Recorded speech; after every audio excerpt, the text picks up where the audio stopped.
Hello Internet and welcome! We have got one more episode of Bazzle Stadium with this team to present to you, lovely viewer right now. Gigalith and Comfy is a combination that I thought would be quite interesting to use in this team. Hasn't really done a whole lot for us, has it, this week? I mean, they've both done stuff sort of independently. We have activated our weakness policy a few times. It's been alright. We've won more games than we've lost. But, I don't know, in today's episode we're probably going to be going for our 90% accurate moves more, just to try and emphasise that we can hit them, since, you know, a couple of our losses this week have been to annoying misses like that. But anyway, oh, look at this. This is a Trick Room team, isn't it? Yeah, let's get into it then. Let's see what we can do. Primarina is a problem for this team, and like a Dynamaxed Demise could be bad as well. Yeah, I think the second Players' Cup qualification thing is going on right now as well, so good luck if you're playing in that. I don't know if I will be, maybe, maybe not, who knows, I'll decide later in the week, I guess, because I'm recording this like a week ago. I'm recording this on Monday, so I'll decide at some point if I find something Season 5 that I like or not. But yeah, okay, what are we doing here then? What are we doing here? Well, Azumarill actually looks really good here, doesn't it? Apart from, I guess, the Hatterene is the biggest problem for it. If I go with, if I league with Durant, I could do something, maybe. He will be getting the Trick Room up, though. So maybe I... Okay. I'm going to go Azumarill. I'm not going to have time for this, am I? Yes, I am. Haha! We got in there just in the end. There was a comment like a couple of weeks ago saying that it stresses me out when you when you take so long to put in your moves, and yes, it stresses me out as well sometimes.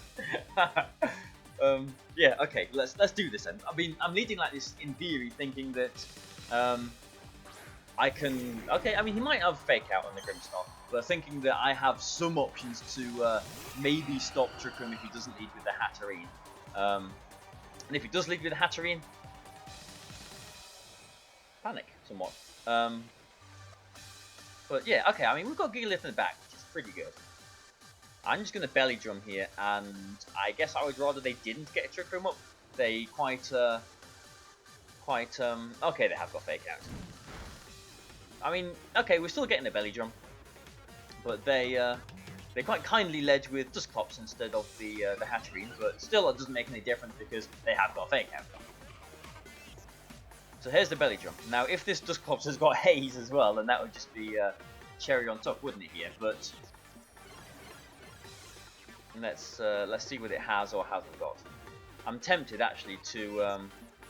Because I think there's more of a chance it's got like Will-O-Wisp over Haze, maybe. So I think I'm going to protect the Azumarill here, still out in the Trick Room, and just again try and taunt the Dusclops.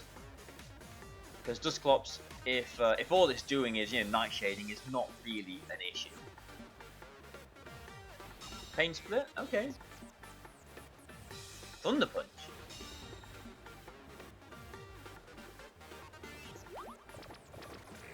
Well, I wasn't expecting that. Okay.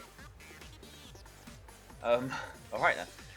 So, this Azumarill hasn't got a lot of speed investment in it, but if they are minimum speed Grimmsnarl, they will actually be faster in this Trick Room here. No, wrong button, Barry. They have got... I'm just wondering if I need to... if I need to Dynamax this Azumarill or not. I'm gonna say no, but I might regret this. And put the Gigalith in here. Because like if they oh okay. I was worried about, because I think I will, like, worst case scenario here, my Azumarill is actually, you know what I mean. The Grimmsnarl will go first. That's what I'm trying to say.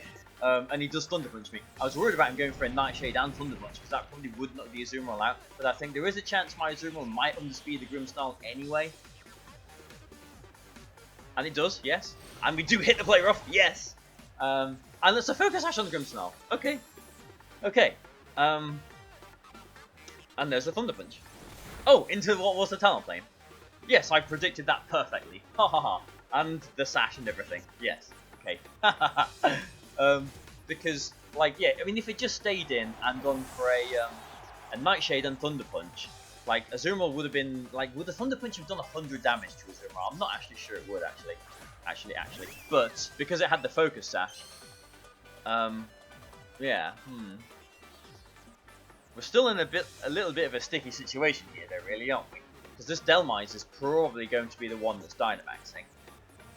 But you got to imagine... What have you got to imagine? You got to imagine it would be attacking into the Azumarill, because, in theory, Primarina can handle the Gigalith, can't it? So maybe he does go for a Max Grass into the Azumarill, in which case I can go for... Like a Max Starfall isn't going to knock the Delmise out, that's the problem. So I will attack into that, and I will just Rock Slide here. Because like there's no need in wide guarding here, because I'm pretty sure, unless this is a minimum speed Primarina, I'm pretty sure I will be able to knock it out before it moves. And if it doesn't, then it'll activate my weakness policy for next turn. And unless this is an Iron Ball Delmise, which I have used in the past, my Gigalith will be faster in Trick Room than the Delmise and get some decent hits off with Rock Slide as well. But I'm hoping here that he is thinking, oh yes, my Primarina can deal with this big rock thing, this Gigalith. So I just, you know, max Grass, max Overgrowth into the Azumarill, and go from there. Because he did have the sash on the Grimmsnarl and it was going to knock it out anyway. There was no indication for him just yet that there's a miss for us. There's no indication for him yet that. Aha! That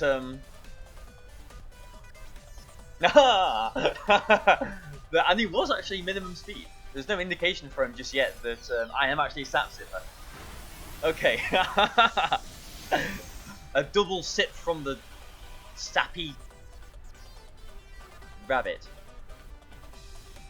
Nice one. Unfortunately, we missed the Rock Slide though on the Delmise, because some chip damage there would have actually been quite nice.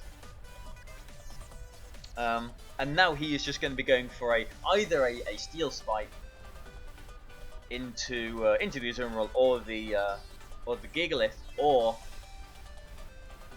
well, yes, he will be doing that. He will be Steel Spiking into one of them. And hit the Dusclops, and now he can't burn me if he has actually got Will-O-Wisp because of the Misty Terrain for this turn at least. Okay, we've got Talonflame and Comfrey in the back, which is good. Sort of, for now. Oh, I can never press the right buttons here. And this is the last turn of Trick Room, which is also good for us actually. So, I think I want to. Do I? Like, if I knock the. I don't think I can knock the Dusclops out. I'm going to try and get as much damage into this Dusclops as I can do. Because if Azumarill survives this turn, which I think it will, another Play Rough next turn. Oh, come on! How many 90% accurate moves are we going to miss today? This week, in fact. And yeah, okay, Plane Split does very little there. Steel Spike into the Gigalith, okay. Goes down. That's not so much of a problem though, because we've got Talonflame, which can come in now as Trick Room End. Although he has got one more turn of his Dynamax. But we can't miss a Max Starfall at least. Let's see how much this does. Oh, that's a critical hit, surely. Yeah, there we go. Okay, well there you go. That's what you get for. I don't know. The opponent did nothing wrong. I'm sorry. Just all these 90% accurate moves. I can't believe it. Okay, so he can't. Like, my idea was like the Dusclops survives there, but Trick Room ends there, and now Azumarill is the fastest thing. So as long as I hit a Play Rough, I knock out the Dusclops, and then Talonflame can in theory come and sweep from then. But he's got one more turn of his Dynamax, so I'm not going to put Talonflame in just yet, because I want it to be a small Delmise. I'm also realizing that to win this game, Talonflame has only got 90% accurate moves as well, so I'm a little bit scared about that. But at the same time, I've got one more turn of my own Dynamax. I'm going to do that. I'm going to Floral Healing my own Azumarill as well, because that'll definitely put me out of range of a Steel Spike as well too. But yeah, there we go. So yeah, I mean, the critical hit didn't really do anything there, assuming I hit my Play Rough the next turn, because yeah, I mean, the Play Rough would have been into that slot. I would have still Floral. Actually, no, because I was still Dynamaxed, wasn't I? So be quiet, Barry. So yeah, the game was won. The game was won at that point. So the critical hit didn't really matter. So no, I don't want to look at you. Oh, it's weakness policy. That's interesting. Had a very interesting original trainer name there as well. But okay, let's do one more battle with this team. Gigalith has been, yeah, we're under 10,000. We're climbing the ladder. Can you feel the dizzying heights of 9,297? Can you feel the power right now? Probably not. But but I can. And we've got okay. We've got a pretty nasty team here. So was it in the first? Was it the Monday? There was the. I mean, we won the game by some miracle, but there was the Porygon and Clefairy lead, and I led Durant and Talonflame, I think, and it was a bit of an issue, wasn't it? It was a bit of a squabble for us. And I did think to myself afterwards how I can play that game differently. And I'm thinking about playing that game differently now. My conclusion was, if I led, I like how this is sort of full circle now. If I led Raichu and Talonflame, taunted the Clefairy and Electro Web, he will be knocking out one of my Pokemon with the Porygon. Then I get the free switch into the Durant. He hasn't got any Arcanine or any Intimidate on this team. So then I get the free switch into Durant, which isn't really threatened by a whole lot. And I guess let's go with Comfey here. Just to Floral Healing some of my Pokemon. Maybe to Ally Switch, maybe, a few Pokemon. And make the opponent very angry. But yeah, we'll see. We'll see. I mean, Porygon Z and Clefairy is a very nasty combination. Let's see if he even leads it. No, he doesn't. That's a Comfey and an Urshifu. This Urshifu is water flavoured. Okay. So, is he going to Trick Room himself? No. He's not going to Trick Room, is he? Looking at that, surely not. So, in which case...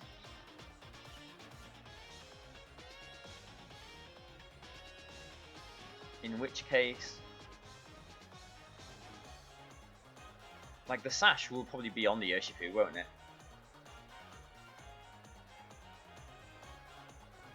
I'm just going to do this. I will be losing... Okay, I will be losing... I will not be losing one of my Pokemon this turn. He's trying to break a Sash on my Raichu, but I'm Assault Vested. So now we know there's not going to be... Well, unless he's got Mental Herb. No. Like, I've got Mental Herb on my Comfey, which hasn't come into play at any point this week, has it? But neither would the Berry either, which was my other consideration. But now, okay, like, the Comfey can't do anything but draining hits now. So, like, that's not much of a threat, unless it's weakness policy on his Urshifu. Like, that is the worry now. We know it's not Assault Vested or Scarfed, because it's just protected. It has got a very weak special defense, so I'm just going to double into this Urshifu now. Which, yeah, is probably switching into something. But okay, into the perfect Pokemon to take both electric and flying attacks. But at the same time, he is staying in with his Comfey.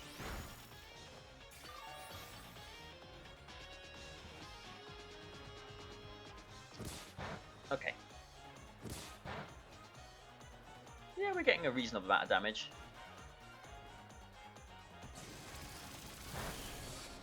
Yeah, I'd say that's reasonable, wouldn't you? Over half from 2 resisted hits. But do I want to?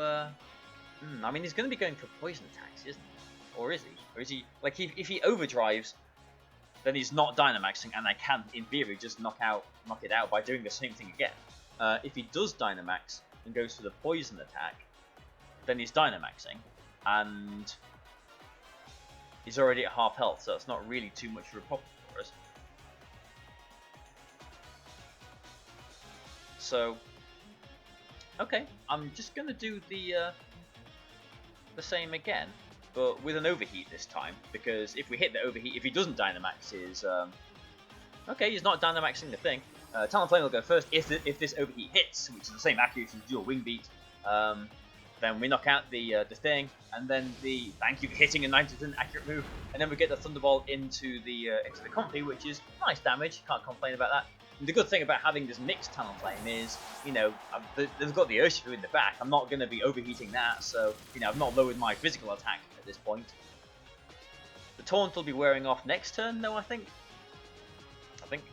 Yeah, I think it will be next turn. It feels like there's an extra turn of Taunt here because he Draining Pissed, and then I Taunted, so there's the extra turn just there. But now, I mean, we're back to sort of square one again, sort of, but like 2 more Draining Kisses will knock out the Raichu. Do you think this Urshifu is going to protect again? Because I have got Feint here.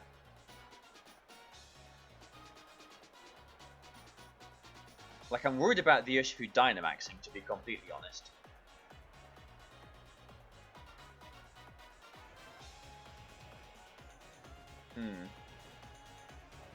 Yeah.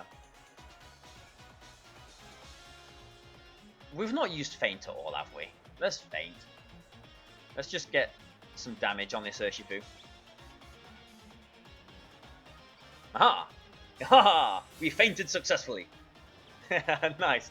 Because, like, in theory, like, the opponent's idea here is they protect, they get a Draining Kiss off, and then they get another Draining Kiss off. I should have paid attention to how much damage that did. Because another Draining Kiss might not actually knock the Raichu out. But now, yeah, because we get this, as long as we hit it, yes, nice. We get this dual Wing Beat on the Urshifu. That is a good amount of damage. In fact, if he Dynamaxes now, or Gigantamaxes, it will still knock it out. But the Taunt is worn off on the thing now. He can Ally Switch if he's got Ally Switch. Is he just going to Draining Kiss the Raichu again, though? Will it knock it out? It might. It might knock it out. But since he did just protect with the Urshifu, I'm just going to double into it. And yeah, is this going to knock the Raichu out?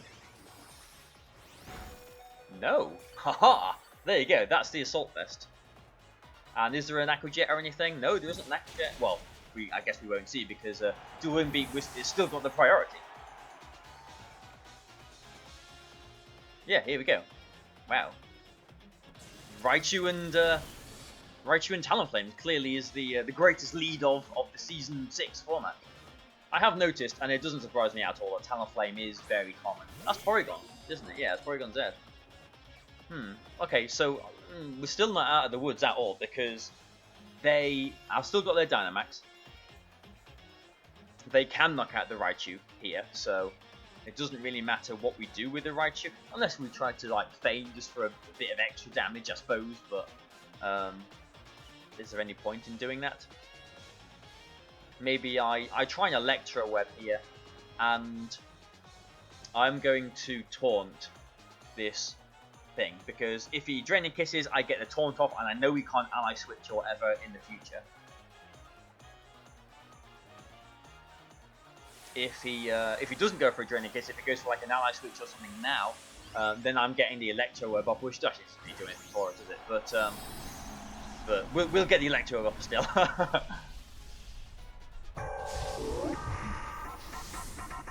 So yeah, this Porygon is potentially going to be an issue, but we will see. Yeah, this is Draining Kiss, there's a Taunt.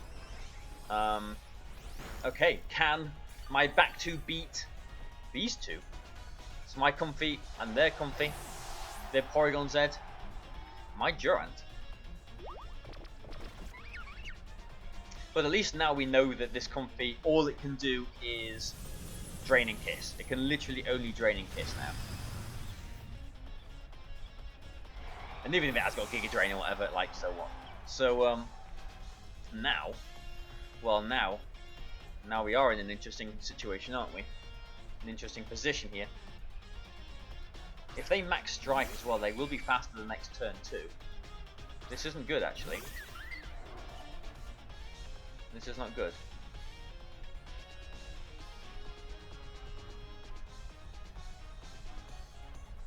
Yeah, this is not good.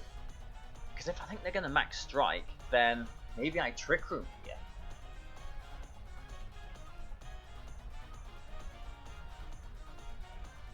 I don't really want to show Ally Switch now, because I think I might need it next turn.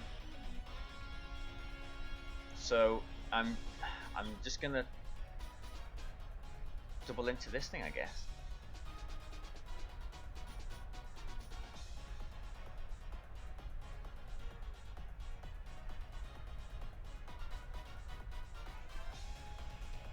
I think Max Knuckle might technically be a little bit more powerful, but there's not really much in it, is there? Okay. We will survive an attack. If he does go for the max strike or whatever into the... yeah, this is...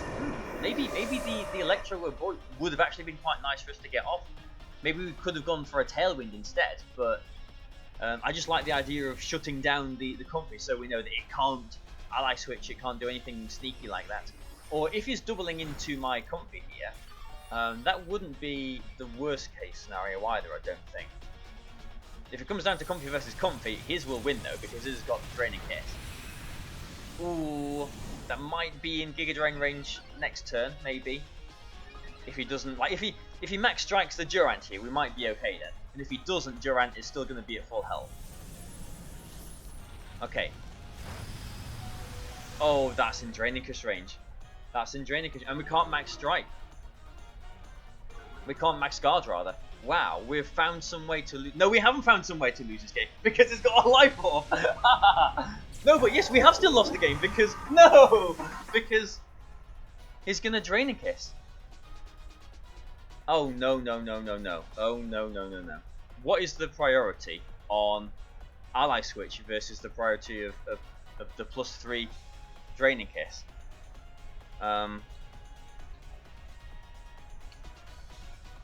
Priority is only +2 for Ally Switch. Oh no, I thought we'd lost. I thought we'd won, and now we've lost, haven't we? Because we have. Unless unless I can Floral Peeling my Durant out of Drainicus range, and then Steel Spike it.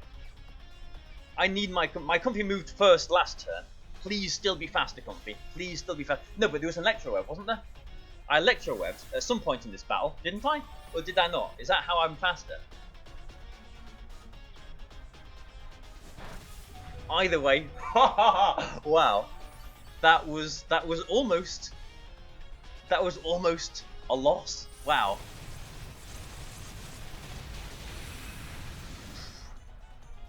Okay, wow, that was scary. That was scary.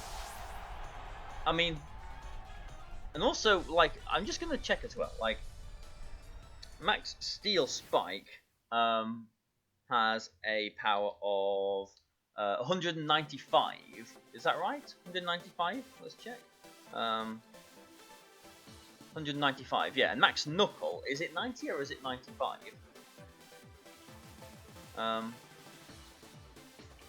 Yeah, so actually Steel Spike was the more powerful move there, I think, over the super effective Max Knuckle.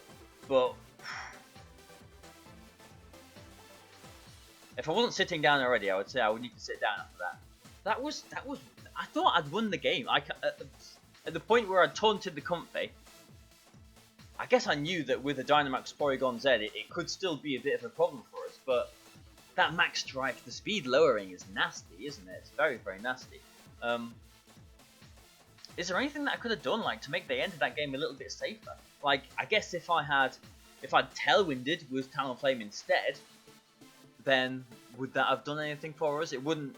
No, not really, no. Because we were faster with Durant on that one turn we needed to be, I guess, anyway. And if we didn't taunt the Comfey, then who knows, the Comfey could have, gone for ally switches and all sorts of, business itself. Floral healings and stuff.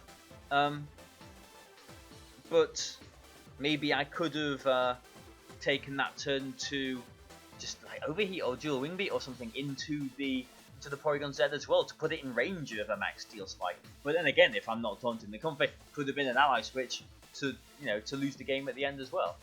So okay, let's say I taunt the thing, and let's say we're in the position that we were in at the end there. I've got Comfey and Durant. They've got Porygon Z and a taunted Comfey. I always attack into the Porygon, don't I? Yes, I think that makes sense. What did I do? I think I just Giga Drained, didn't I, with my Comfey that turn? Like, I mean, the Trick Room makes sense if, well, if I think he's going to max strike, but then again, my Comfey seems to be faster than their Comfey, so then they would have been able to finish my Durant off with a draining kiss. Like, even if I did Trick Room there, so Trick Room wasn't an option there. Floral healing, I was already at full, so not an option there. Like, the reason why I didn't want to ally switch that turn, which if I did ally switch there, Comfey would have been knocked out. I would have still got the steel spike into the Porygon Z, and with a life orb, I would have won the game still there. But the reason why I didn't want to do that is because I was thinking that if Durant survived, it would have been not in range of a draining kiss the next turn, and if I did ally switch the first turn that I was faster, I wouldn't have the surprise of an ally switch on the turn that I'm slower. So that's why I didn't go for an ally switch. That's why I went for the Giga Drain. But it turns out, I think I did Giga Drain into the Porygon Z, didn't I? It turns out, like, going for that Giga Drain actually probably wins the game, since the Life Orb took him out. And if he didn't have the Life Orb to take him out, he wouldn't have done enough damage to my Durant to put me in Draining Kiss range. So all of these different things that are sort of slotted into place to make that the end game it was. So yeah, wow, okay, that was a pretty wild battle. Thank you for watching this, guys. I hope you've enjoyed it. Next week, I do believe I'll be doing some videos with teams submitted to me by some of my patrons. So if you want to be one of those people, one of those lucky, glorious people, please sign up on Patreon. What date is it as well? It's Sunday the 27th, actually, today, isn't it? So yeah, I mean, if you want to wait until the beginning of October to sign up for Patreon, that makes sense, doesn't it? Please do that instead. But either way, if you're watching this, if you're still watching this, why? Go and do something better than that. Yeah, okay, thanks for watching, guys. Yeah, comments, likes, shares, I read all of it, I like all of it, enjoy all of it. Thank you very much, and goodbye for now.